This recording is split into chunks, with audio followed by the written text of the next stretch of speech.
dago hilda kolektiboak ezoiko egoera honen aurrean estena antikomertziala zutik mantentzearren atarian, mitika eta herriko tabernaren laguntzaz bizirik jarraitzeko elkarlana dinamika berria aurkezten dute.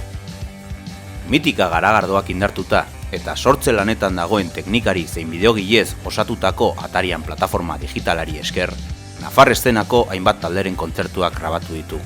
Plataforma prest egotean, bideoak, prezio herrikoi baten truke ikusgai egonen dira, etekinak langile eta taldeentzako izanen direlarik. Martxotik aurrera, asteazkenero, herriko tabernan, pantaila erraldoian proiektatuz grabaketa hauek aurkeztuko dira, eta gainera taldeak laguntzeko haien materiala salgai egonen da. Bizirik jarrai dezagun, batu elkarlanera, ez dago hilda.